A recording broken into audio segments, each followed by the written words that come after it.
I joined the company right after college. It was a small tech firm, but they sold big dreams. During every interview, they repeated the same line: "We're not just coworkers here. We're family." I believed them. I stayed late almost every night. I answered emails on weekends. When systems broke, my phone was the first one that rang. When clients were angry, I was the one calming them down. Slowly, I became the person everyone relied on when things went wrong. My boss, let's call him Mark, was very good at one thing: taking credit. In meetings, he would half listen to my ideas, then repeat them in his own words and soak up the praise. It bothered me, but I kept telling myself that's corporate life. Hard work will pay off. It didn't. Everything changed during a quarterly review meeting. I presented a project I had built from scratch, 6 months of long nights, stress, and constant pressure. When I finished, the room went quiet. Mark leaned back in his chair and smirked. "That's it," he said. There was sarcasm in his voice. A few people laughed nervously. My face felt hot. My chest tightened. He flipped through my slides quickly and said, "This is what we're calling innovation now." I tried to explain the limitations, the wins, the data, but he cut me off with a raised hand. I tried to explain the limitations, the wins, the data, but he cut me off with a raised hand. "Let's be honest," he said, looking around the room. "Some people just aren't leadership material. And some people should be grateful they even have a job." Then he looked straight at me. My heart started pounding so hard I could hear it in my ears. I felt small, exposed. I couldn't get a single word out. After the meeting, I asked to speak with him privately.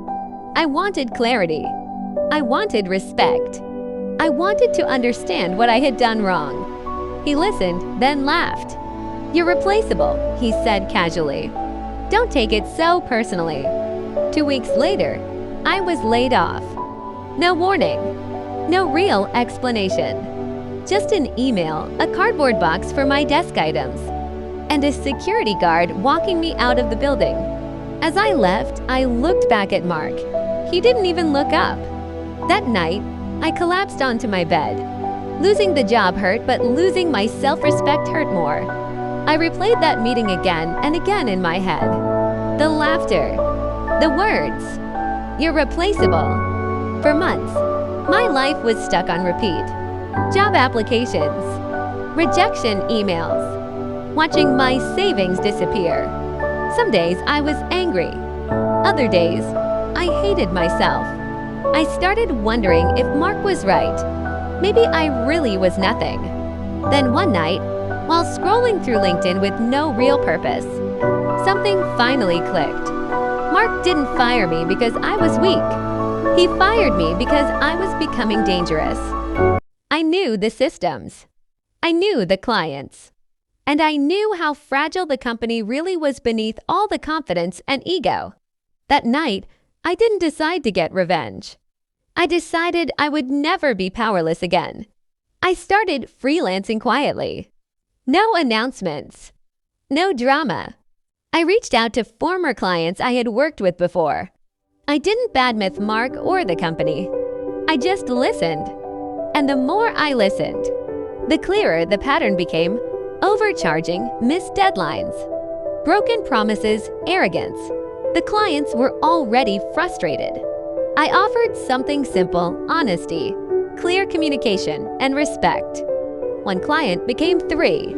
3 became 10. Within a year, I had built a small firm of my own. No fancy office. No big talk. Just solid work and a strong reputation. Through mutual contacts, I started hearing things. Mark's company was losing clients. Employees were quitting. He blamed the market. Then he blamed his staff. Never himself. Then one day, I got an email from him. "I hear you're doing consulting now. Interested in discussing a partnership." I stared at the screen and felt calm, no anger, just clarity. We met in the same building where he had humiliated me, the same conference room, But this time, I sat at the head of the table. Mark looked different, tired, smaller. His confidence was gone. He talked about collaboration, outsourcing, how my help could save his company. I listened quietly. Then I slid a folder across the table. Inside were signed contracts from his last major clients. Now mine. I looked at him and said, "You were right." He frowned. "About what?" "Back then, I wasn't a leader," I said calmly. "But you were wrong when you thought I was replaceable." I stood up and walked out. 6 months later, his company filed for bankruptcy. And me, I didn't just get revenge. I got my dignity back.